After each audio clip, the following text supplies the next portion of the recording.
Desejamos um bom dia e um bom ano. Começa o primeiro Manhã RDC de 2024. Que seja um ótimo ano para todos nós. O programa recebe hoje com muito prazer o radialista e jornalista Batista Filho, presidente da Associação Rio Grandense de Imprensa, o economista Eduardo Starosta, diretor da Associação Comercial de Porto Alegre, e o economista, advogado e contador Tito Vieiro, fundador do Sindicato dos Contadores do Estado do Rio Grande do Sul. Vamos comentar, vamos projetar, vamos analisar os aspectos que dizem respeito ao interesse público. Em 2024, conte com um apoio de confiança, conte com o Banrisul.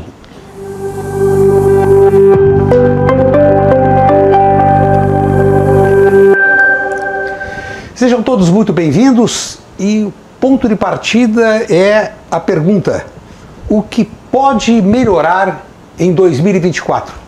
Radialista e jornalista Batista Filho, muito bom dia. Olha, Burdi, eu quero mais uma vez agradecer a oportunidade de participação neste programa tão fundamental para os gaúchos. É um programa dos gaúchos com aquela pretensão tão sublime. Um programa dos gaúchos para o mundo, sem exagero. E você realiza aqui um trabalho público, de prestação de serviço público. E quando nós chegamos neste primeiro do ano, nós temos a oportunidade, não apenas, falo por mim, tenho certeza para os demais convidados, de levar não apenas a reflexão, mas também projeções que cada um de nós faz no sentido de esperar em 2024 um nível melhor de bem-estar para todos. Perspectivas, expectativas, forma de direcionar opinião são variadas. Mas nós temos a certeza que aqueles que querem o bem e a felicidade da nossa sociedade querem exatamente saber como pensar, como iniciar seus passos neste ano que hoje se inicia. Economista Eduardo Starosta, muito bom dia, seja muito bem-vindo. O que pode melhorar em 2024? Bom, muito bom dia, Burdi. Muito bom dia, meus colegas aqui, Batista, Tito. Bom dia aos telespectadores. Eu vou lembrar de uma frase que virou célebre do sujeito que inventou a produção em série de automóveis, Henry Ford. Ele separou o dia em 3 partes. 8 horas para trabalhar, 8 horas para dormir e 8 horas para fazer o que der na telha, o que quiser. Então, é 1/3 do dia para cada grupo de atividades. Na nossa vida, gente, vamos falar em projeções, vamos pensar muito. O que vai acontecer com o futuro da economia, futuro da sociedade, em função de governo, disso, daquilo? Tudo bem, o governo atualmente, ele é responsável em termos de renda, por um pouquinho mais de 1/3 da nossa renda. Então tem os outros 2/3 que ainda sobram para a gente fazer o que der na nossa cabeça. E aí, o que pode acontecer de bom? Vamos tirar governo fora, vamos tirar serviço público fora nesse momento, depois até podemos voltar, mas pensar o seguinte: se você pegar o seu dinheiro, pegar a sua atividade e inovar, fazer algo novo, buscar novas oportunidades, especialmente num lugar como o Brasil e Rio Grande do Sul, que tem tudo por fazer, certamente vai encontrar espaço para prosperar em 2024. É aquela coisa, quando nós vamos falar o PIB vai crescer ou vai cair, nós estamos falando numa média. Você pode estar acima ou abaixo da média, dependendo das suas escolhas. Então, escolha bem. Economista, advogado e contador Tito Vieiro, o que pode melhorar em 2024? Muito bom dia e seja muito bem-vindo. Muito obrigado, uma alegria estar de novo, uma honra nesse programa. Também saúdo os companheiros de programa, aqueles que nos acompanham pela RDC TV, desejando que nesse início de caminhada estejamos todos prontos para viver alguns desafios que o ano nos prepara, né? Bem, o que pode melhorar? O que deve são muitas coisas. Agora, o que pode, nós temos que colocar um pouco da razão e avaliar. Por exemplo, A economia do Brasil provavelmente vai melhorar um pouco. A que preço? Bom, essa é uma questão para discutir. Provavelmente nós vamos ter, com a aprovação desse pacote econômico e a maneira como está sendo tratado os gastos, provavelmente nós vamos ter aumento de impostos. Talvez o nosso bolso seja mordido de novo. Essa é uma questão fundamental. No plano internacional, eu prevejo, infelizmente, uma crise social na Argentina, pela situação que os irmãos vivem e pelas medidas amargas que devem ser tomadas e que já estão sendo pelo presidente eleito. No nosso Brasil, esperamos que a economia realmente realinhe, que ela estabilize e que possamos ter um ano com alguma esperança de melhora geral. Não queremos, Batista Filho, mas é preciso considerar a possibilidade de que algumas coisas não andem bem. E o que pode piorar em 2024? Tomara fosse possível da gente dizer piorar nunca mais. Mas seria apenas uma frase, uma manifestação de desejo. Pode piorar, sim, se o entendimento entre as pessoas continuar cada vez mais distante. Muito boa, como de resto tem sido em todas as participações, as intervenções dos nossos outros dois convidados, participantes do programa, que falam e sujeitam no seu interior a subordinação que o Rio Grande do Sul tem ao Brasil e que o Brasil tem ao mundo. Nada disso está afastado do outro. Para falar de forma mais direta com o público e mais compreensível, eu gostaria de dizer, no momento em que houver o entendimento que a interdependência entre as pessoas é o maior elo de evolução na sociedade, nós teríamos daí, nesse entendimento, o fim das guerras, nós teríamos nesse entendimento o fim das discussões econômicas de interesse absolutamente pessoal ou de grupos, nós teríamos, sem governantes interessados em dar ao seu povo, à sua população, condições melhores de vida, pensando não apenas no hoje, na reeleição, na forma de manutenção do poder. Então, o que pode piorar, me perdoe, não é pessimismo, é constatação.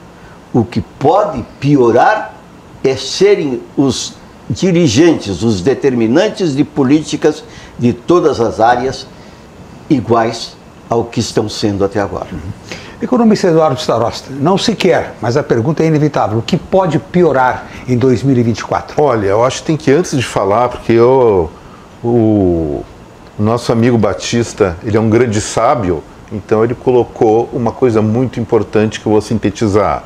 Nós dependemos, sim, de decisões humanas de bom senso. Eu já sou meio cabeça de planilha, então vejo meus dados aqui. O que eu estou enxergando, gente? O final de 2023 é que vai pautar o início, pelo menos o primeiro trimestre, segundo trimestre de 2024. Eu vejo em Brasil e Rio Grande do Sul, indústria, Rio Grande do Sul em queda, Brasil em forte desaceleração, rumando à queda. Comércio, Rio Grande do Sul ainda com pequeno crescimento, mas redução de faturamento, mesma coisa Brasil. E serviços, que é o que mais emprega, mais gera renda no Brasil, aqui no Rio Grande do Sul em forte desaceleração e no Brasil em termos nacionais já em queda. Então, essa tendência deve pautar os primeiros meses, janeiro, fevereiro e março, pelo menos, de 2024. Então temos grandes desafios pela frente. A nosso favor temos o segmento de uma queda de juros, mas em continuidade ou paralelo a isso temos aumento do gasto público, gera aumento, tem perspectiva de aumento de inflação e isso gera uma maçaroca. Sinto muito, Tito, a próxima palavra é tua, mas sou um pouquinho mais pessimista do que você em relação, pelo menos, ao primeiro trimestre de 2024 para o Brasil e Rio Grande do Sul, ainda mais com essa tentativa já malfadada de aumento de impostos, né, que o próprio governador retirou a proposta dele, mas tem a questão da redução do que ele chama de incentivos fiscais para vários setores da economia gaúcha, e que eu digo o seguinte: eles já estão sendo muito tributados, mesmo com esses incentivos, e a carga fiscal vai aumentar ainda mais, e isso é muito ruim para emprego, para renda, para a economia gaúcha.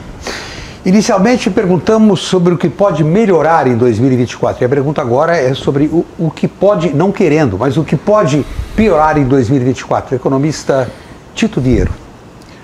Nós acabamos de ter agora os festejos natalinos.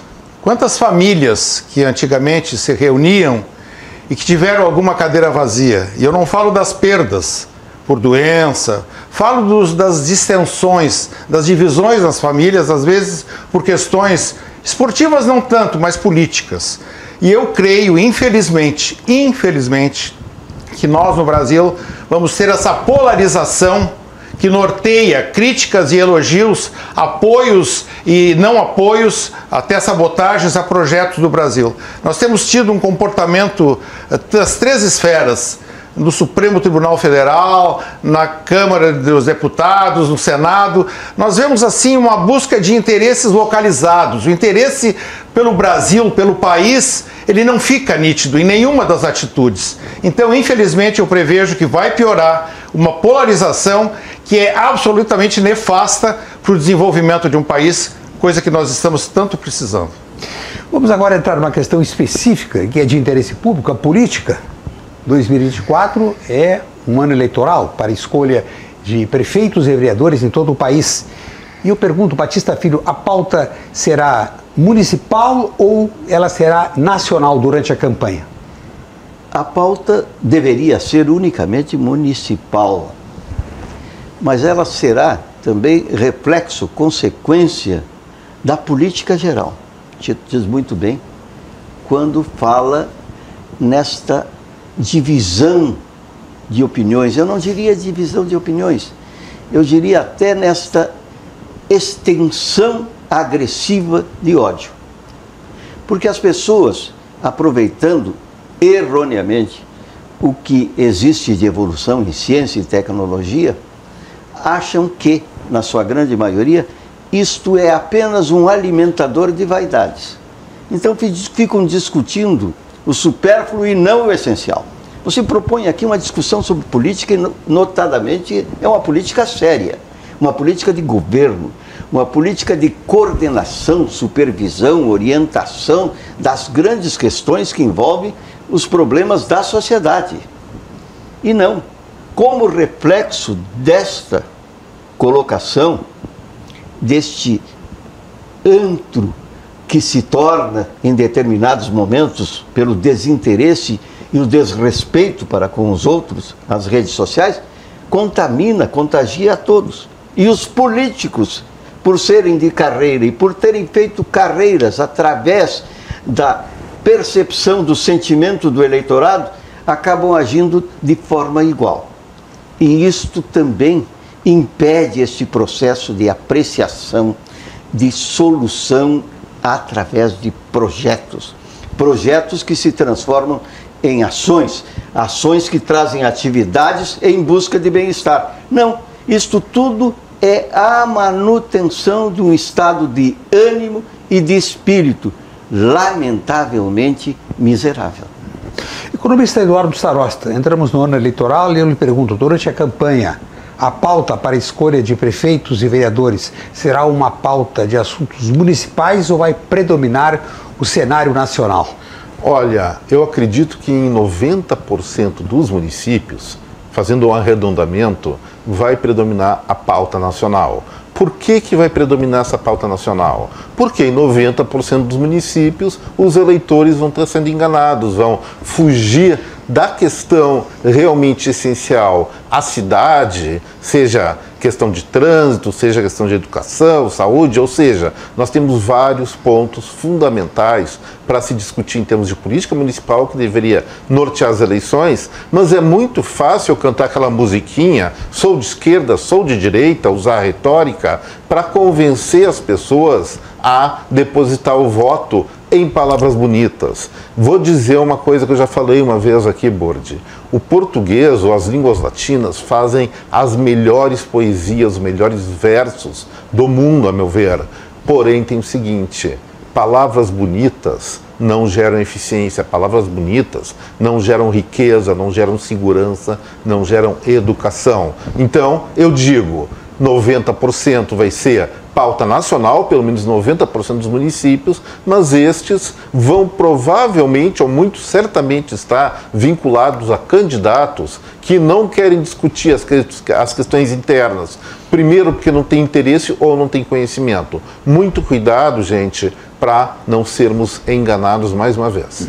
Tito Vieiro, no ano eleitoral, as campanhas terão como pauta assuntos municipais, a busca de soluções dos problemas municipais, ou vai predominar a discussão da política nacional? De novo estamos diante da mesma questão, a questão da polarização. É lógico que uma campanha eleitoral ela deveria servir especificamente para quem é governo mostrar o que fez e quem é oposição apresentar uma proposta diferente e o que pretende fazer. Agora vai acontecer assim, por exemplo, um município onde a administração é alinhada com o governo federal. A oposição a essa administração vai ser nacional, inclusive com detalhes da administração municipal, mas vai centrar na federal. E nos municípios onde seria teoricamente administrado por alguém que é oposição ao governo federal, vai ser o contrário. Então, realmente, a questão nacional, em nome daquela polarização que nós conversamos antes, ela vai dominar os debates. A última coisa, infelizmente, que vai estar na discussão são as questões do município. É onde o problema está, onde as pessoas estão mais próximas da solução e sentindo diretamente o problema. É uma pena. Será mais uma campanha eleitoral onde nós não teremos como fruto a discussão real dos problemas de quem vive na cidade. Esta, me permite, é a falta de lideranças municipais realmente interessadas no que devem fazer. O município, nós sabemos, qualquer um sabe, é a raiz de tudo. Tudo nasce e começa no município. E se para produzir e ganhar status superiores, para subir a escala da qualidade de vida, o município precisa ser bem administrado na sua área.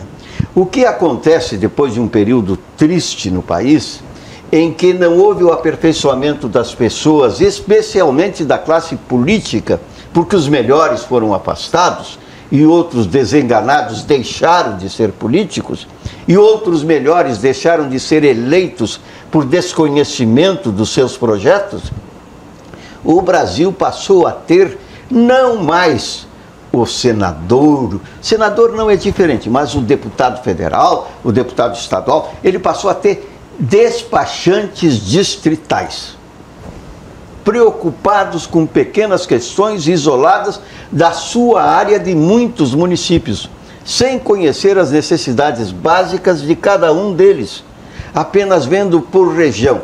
Eu vou conseguir, com a verba especial conseguida para dar um voto que não era da minha consciência, eu vou conseguir fazer a ponte para o município tal, e com essa ponte eu vou ultrapassar o meu adversário que não vai apresentar essa emenda que ganhei.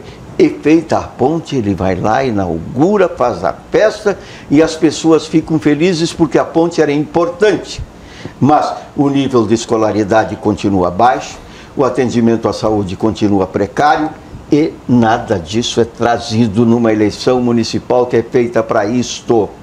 A eleição municipal é para dar cuidadores capacitados das necessidades do cidadão dali. Não é assim? É assim. Só para complementar, me permite, Batista? Olha, gente, cada município, cada cidade do Brasil tem uma coisa chamada orçamento público.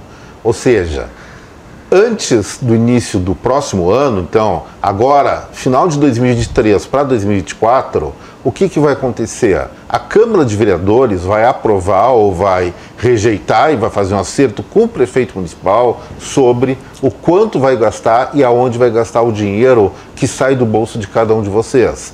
Se vocês quiserem, se cada um de vocês realmente quiser um município melhor, é melhor se pautar por isso. Pega o orçamento, pega a previsão de despesa e aonde vai essa despesa da sua cidade e comece a cobrar, a partir disso, providências, ações do seu político, do seu candidato, não só prefeito como vereador. Vamos mudar o discurso, vamos mudar o foco da importância da questão federal, que não é o caso, eleições federais nós temos o fórum para isso, que é de 4 em 4 anos, mas nesse 2024 o foco é o que está acontecendo aqui na cidade, e na cidade a gente discute com dinheiro, com orçamento e gasto. Tito Vieira, você faz uma estimativa de quantos vereadores e quantos prefeitos no país verdadeiramente conhecem a contabilidade pública? Orçamento? Esse é um assunto que eu muitas vezes, até em função da minha atividade como contador e política classista, cheguei a levar um dia numa sessão solene na Câmara de Vereadores de Porto Alegre. Por exemplo, assim, tribunais de contas, advogados, economistas, profissionais perfeitos, contadores quase não. Então, assim, o gasto público é dinheiro de todos nós. E antes de eu continuar nesse assunto, só um pequeno alerta, um pequeno apelo que eu faço a todos que nos acompanham em todas as nossas plataformas. Nas próximas eleições, mesmo que haja uma vontade íntima de nem votar ou votar em branco, anular, não faça isso.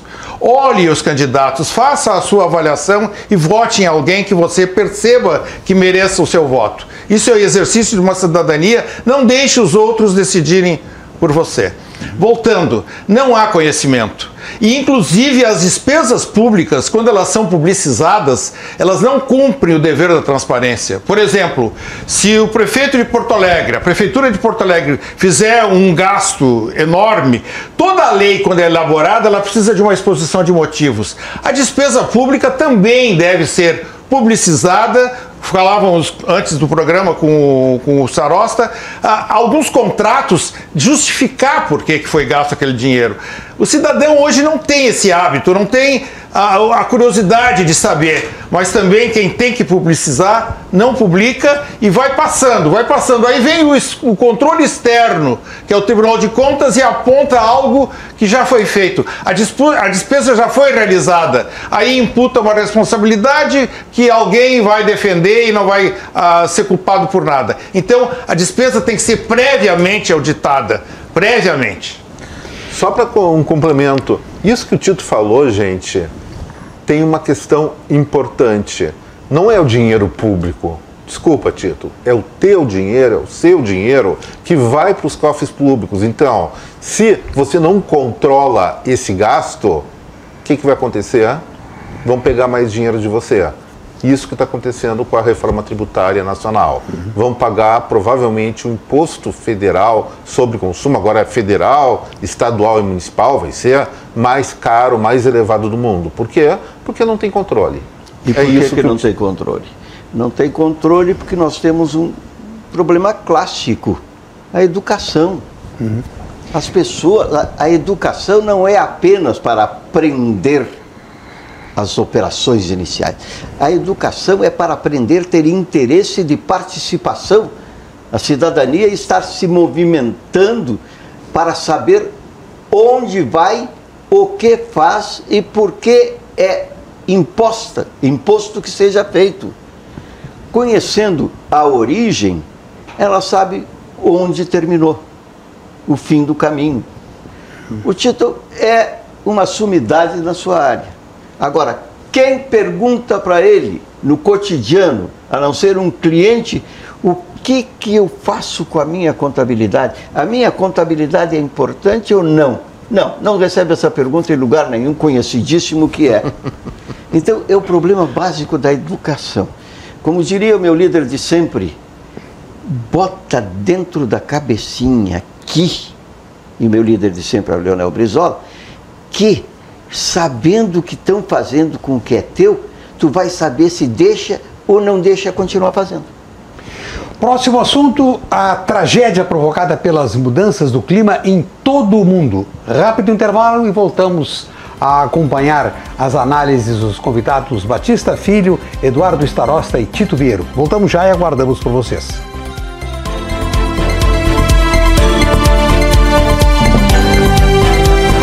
Voltamos com o Manhã RDC, uma revista para ficar bem informado, com as participações do economista e advogado e contador Tito Vieiro, do economista Eduardo Starosta e do radialista e jornalista Batista Filho. Estamos fazendo uma projeção sobre o que poderá ser 2024. E o tema que proponho agora é sobre a tragédia cada vez mais drástica das mudanças climáticas. Nenhum país escapa, atinge todas as regiões do mundo, com reflexos danosos.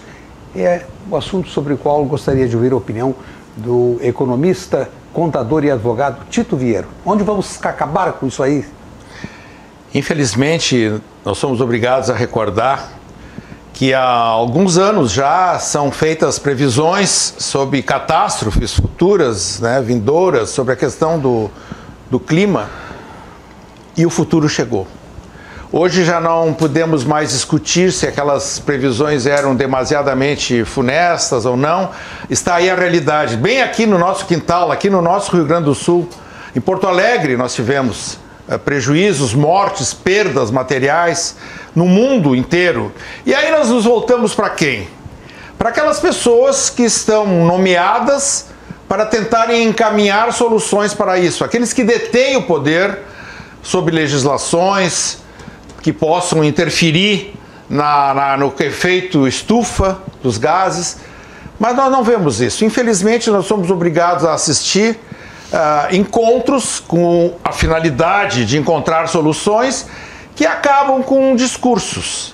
É uma pena, eu não quero ser catastrófico nem tão pessimista, mas a realidade me impõe essa conclusão, de que realmente não está sendo feito quase nada, e isso faz com que nós projetemos um futuro pior. Nossos filhos, nossos netos, nossos bisnetos herdarão a omissão das pessoas que hoje estão à frente dessas decisões. Resta a decisão pessoal minha e tua que assiste o nosso programa. Que no teu lixo tu faça separação, que tu procures embalagens mais deterioráveis, enfim, que nós possamos na nossa vida, do nosso pequeno círculo, agir visando o bem comum do planeta, que é a casa de todos nós.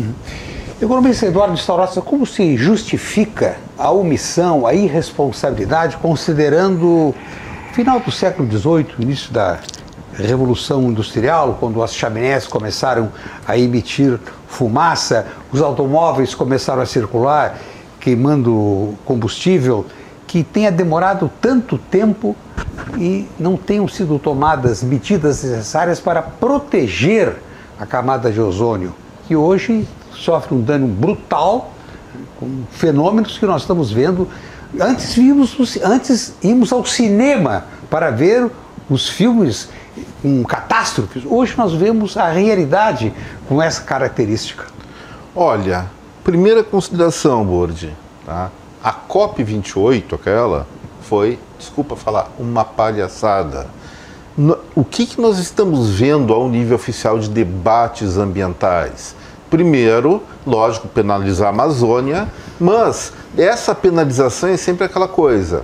O país que não é o meu é sempre o culpado. E o debate continua assim, simplesmente porque, especialmente a União Europeia, Estados Unidos e alguns outros países, têm interesses em reduzir a competitividade dos nossos produtos. Então, eles atribuem a culpa ambiental, não estou dizendo que não tem, tem também, mas atribuem a culpa ambiental a outros ecossistemas que não o deles.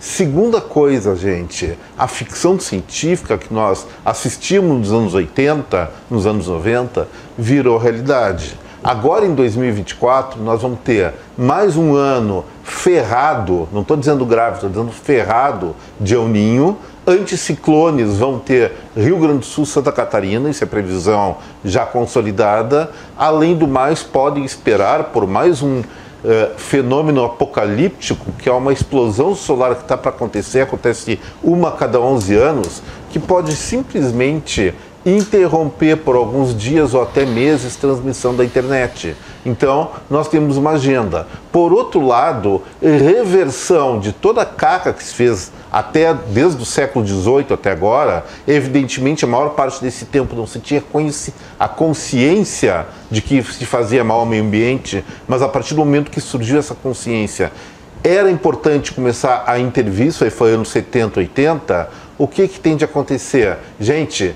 o planeta Terra, o meio ambiente, ele não é uma coisa que a gente põe o pé no freio e simplesmente resolve. Ele demora, ele vai se adaptando. Então, mesmo parando de poluir, mesmo parando de mandar efluentes para o ar, fazer uma série de coisas, o aquecimento vai continuar. Eu até vi uma reportagem recentemente, Burdi, sobre uma solução paliativa. Olha onde a gente chegou, o grau de ficção científica que nós chegamos. Uma solução paliativa que é, enquanto não se tem a tecnologia para resfriamento do planeta ou eliminar esse efeito estufa, fabricar artificialmente uma névoa em volta do planeta artificial para obter esse resfriamento. Isso aí é um desconhecimento, acredito eu, do complexo da natureza, do ecossistema do planeta, que pode dar também grandes encrencas. E nós não conhecemos, pelo menos nós teríamos que reconhecer, a Terra é um brinquedo complexo e nós não sabemos direito como mexer com ele até esse momento, então é melhor respeitá-lo. Batista Filho, durante a 27ª Conferência Mundial sobre o Meio Ambiente, ocorrida em novembro de 2022, houve a promessa da criação de um fundo para suprir os países pobres das consequências provocadas por secas, porque aí não tem alimento, e das enchentes, que são catastróficas. Anunciaram e nada mais falaram ao longo do ano inteiro. Quando houve a realização em dezembro do ano passado da 28ª nos Emirados Árabes, houve um novo anúncio. Vai haver uma redução da queima de fósseis, né, para diminuir a emissão de gases que afeta a camada de ozônio. Eles se comprometem, assinam documentos, posam para fotos, brindam com champanhe e não acontece nada. São ou não são mentirosos, irresponsáveis e criminosos?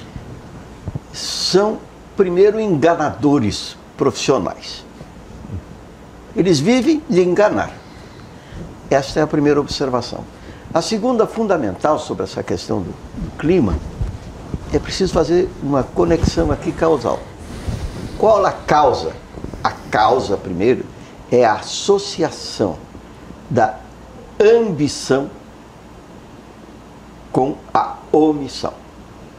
Os ambiciosos vão lá, não querem saber que prejuízo causará, tendo lucro imediato com o aproveitamento daquilo que estão fazendo.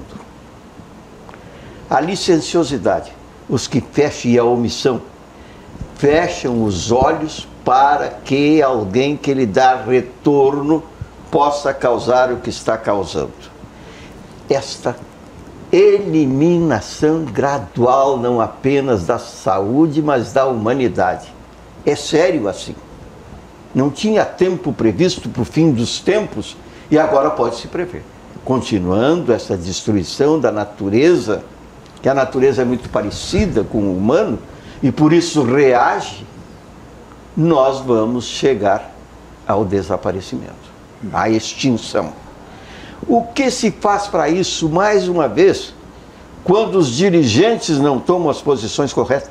É, mais uma vez, educação da sociedade. Desde esta manobra simples, tarefa simples, da seleção do lixo, não é? E separar o lixo, para que a pessoa saiba que ele tem que cuidar a manutenção das árvores. Eu vou lembrando aqui, eu que sou um antigo e do interior, uma das cidades em que eu me criei foi Encantado. Em 1972 eu fui jogar futebol, naquele tempo eu jogava no time da Piratini, em Encantado. E como sempre, depois do jogo teve a festa, o churrasco da noite, e eu sempre fui o escalado para agradecer e tinha morado lá. Agradeci e disse que tinham sido levados para passear, ver a cidade bem maior. Eu saí de lá 15 anos antes disso, 18 anos antes, e vi o rio, pedi para ir à beira do rio e vi o rio, um descampado e o rio. E lá no discurso com o vinho eu disse, olha, me alegrei muito em rever aqui meus amigos de infância, os companheiros, o crescimento da cidade, mas vou levar uma tristeza. O rio não tem mais os chorões e as taquareiras nas suas margens. E o rio é natureza. A natureza é como o ser humano, que eu disse há pouco, reage também. Nós somos natureza. Um dia este rio vai ficar bravo e entrar na cidade. Encantado foi uma das grandes vítimas agora. Roca Salles, que tinha um espaço urbano enorme para construir no elevado, construiu na beira do rio. Então, isto tudo não é o castigo, isto tudo é a consequência do desconhecimento. As pessoas precisam saber que elas não existem apenas o seu tempo. O tempo de cada um é implacável, tem diferenças pequenas em duração.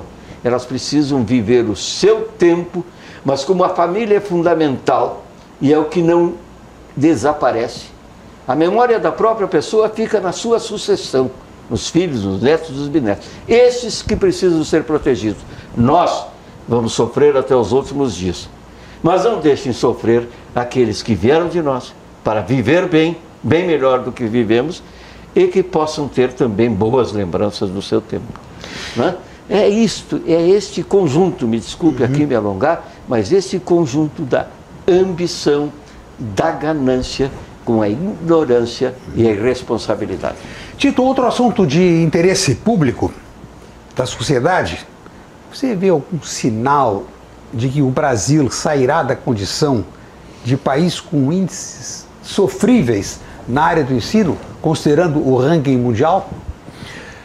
Eu não consigo ver nenhum sinal objetivo em função das declarações de governo, das visões que são expressas, porque uma coisa é o discurso, um discurso que é feito durante campanha, onde a educação está lá junto com a saúde na prioridade, mas depois o que vale mesmo são as ações.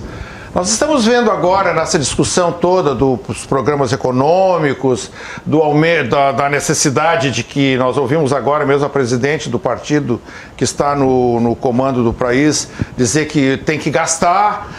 Só que se fosse tem que gastar em saúde, segurança e educação, estaríamos bem, mas nós infelizmente sabemos, temos visto que não é nessas áreas que está havendo grande aporte.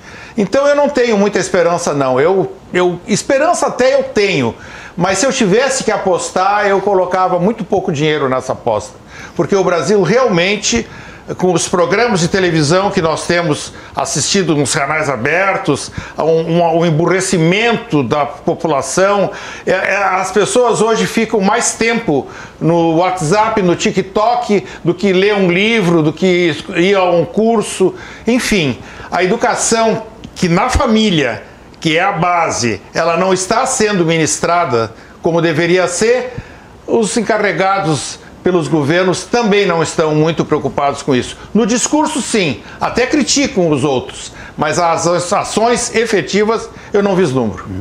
Economista Eduardo Sarosta, algum sinal de que o Brasil sairá da condição de país com índices sofríveis na área do ensino quando se verifica o ranking mundial? Olha, eu vou ser muito sincero, Burdi, tá? Acredito que o Brasil, concordando em gênero, número e grau com o Tito, ele fez uma opção de política pública e muitas vezes até política familiar. Essa opção é o voto em favor da mediocridade.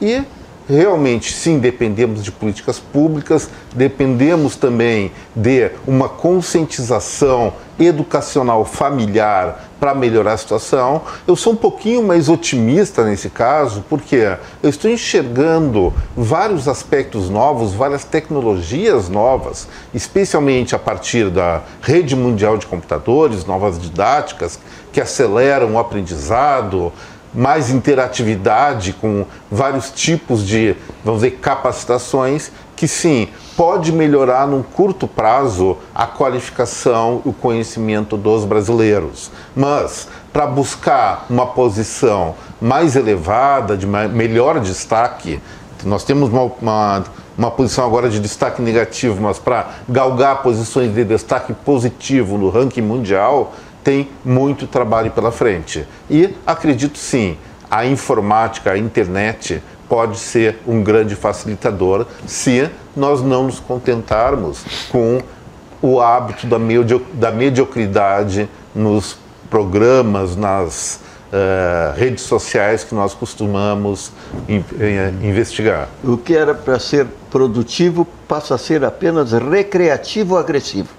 Sim, mas mesmo assim a oportunidade está lá, a oportunidade existe. O instrumento existe, né? Mas Exato. quem o maneja não está interessado nisso. Batista, quando é que o Brasil deixará de ocupar os piores índices, as piores colocações quando se trata de levantamento mundial sobre o aprendizado, sobre a compreensão de texto, o domínio das questões fundamentais que são transmitidas no ensino tanto público como privado? Quando tiver realmente, ao invés de projetos isolados, de anúncios isolados de projetos, tiver realmente um projeto de nação. O Brasil não tem projeto de nação. Ele teve com Dom Pedro II e com Getúlio Vargas em 30. Quando saiu de 28º no mundo para 10º, 8º, 10º. O Brasil precisa, tendo este projeto, usar as suas riquezas naturais, que são cobiçadas pelo mundo inteiro. A devastação da Amazônia é feita porque aqui tiram, mas tem os compradores de lá. Se a consciência fosse planetária, esses compradores teriam também outro procedimento. Então, neste projeto de nação, eu vou falar um pouco sobre o Rio Grande do Sul, prometo ser breve. O Rio Grande do Sul, por exemplo, que tinha um PIB no início do século passado de 16% e hoje não chega a 7%, o Rio Grande do Sul era forte porque industrializado pelos imigrantes, notadamente alemães. Era forte porque a agricultura era forte, familiar, mantinha o homem, a mulher no campo pela colonização italiana. E forte também pelos nativos na região do Pampa, com as charqueadas, não é? Que era a elite que podia estudar na França e trazia da França conhecimento para ser redistribuído aqui. Este Rio Grande do Sul retrocedeu nos últimos anos, notadamente depois da década de 50, porque mudou sua matriz produtiva, industrial especialmente, por questões logísticas que dá para explicar, por questões também técnicas que dá para explicar, mas principalmente a logística e também a questão dos tributos durante muito tempo. Mas a educação você resolve em menos de 20 anos. Não precisa ir longe para saber, mas a África do Sul deixou de ser o que era em pouco mais de 20 anos. Não é verdade? A China é a mesma coisa. A China nos ensina isso, comunista, fazendo a equalização por baixo, como eles dizem, mas ganhando dinheiro depois que essa equalização produziu e vendeu num modelo capitalista que não é para ser condenado nem extinto. O modelo capitalista é para associar. E o Rio Grande do Sul, na sua matriz, se tocar, vou terminar já,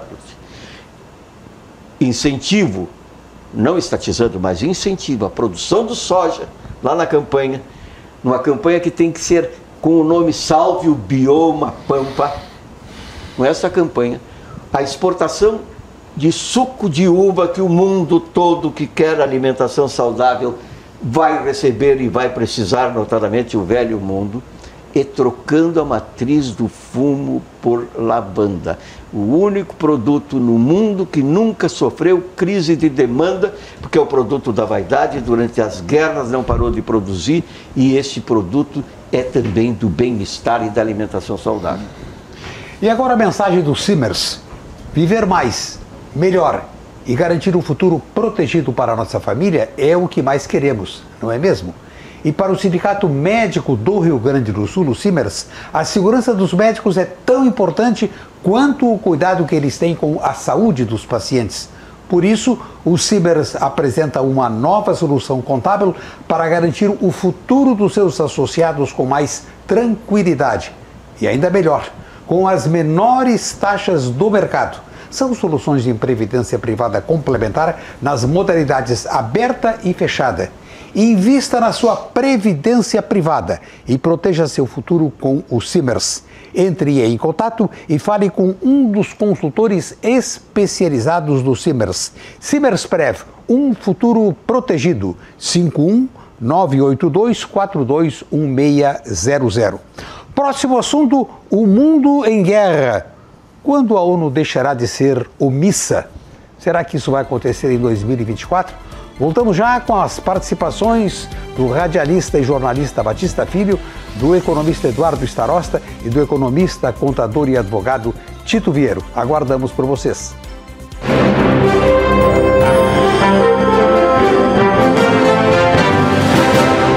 Último bloco do Manhã RDC. Em 2024, conte com um apoio de confiança. Conte com o Banrisul. O mundo está em guerra. E eu pergunto ao jornalista e radialista Batista Filho, presidente de honra da Associação Rio Grandense de Imprensa. A ONU deixará de ser uma instituição omissa em 2024? Olha, eu não poderia responder claramente assim, porque seria adivinhação. Eu vou apenas fazer uma citação que surgiu quando da criação da ONU, entre intelectuais, professores e jornalistas em Porto Alegre, lá no Correio do Povo. Todos falavam com entusiasmo da criação da ONU. Com a ONU as guerras desapareceriam, o mundo vivia em paz, as histórias seriam de cinema e todos cresceriam juntos, o que seria ideal. Pois todos opinaram nas 7 e 8, estava Érico Veríssimo entre os presentes, Raul Pila e outros tantos, e o Dr. Rubens Maciel, Sumidade, que foi reitor da Universidade Federal do Rio Grande do Sul, estava quieto e perguntaram: doutor, por que o senhor não fala? Não tem? Qual é a sua opinião? Ele diz assim: olha, eu não quero dar opinião para vocês tão eufóricos, mas para mim vai ser mais uma entidade para atender os interesses dos grandes e esquecer, como sempre, dos pobres. Eu só repito isso porque não vi nada diferente da ONU. Muito obrigado pela participação no programa. Obrigado aqui pela presença que temos ao lado. Tem mais uma rodada ainda. Eduardo Starosta, quando é que a ONU deixará de ser uma instituição omissa e irresponsável diante de um mundo em guerra? Olha, eu acho que não vai deixar. Acho que tem que criar uma nova entidade, porque o objetivo da criação da ONU, até através do nosso líder aqui, Oswaldo Aranha, era realmente priorizar a paz mundial, como falaria qualquer candidata de Miss Universo.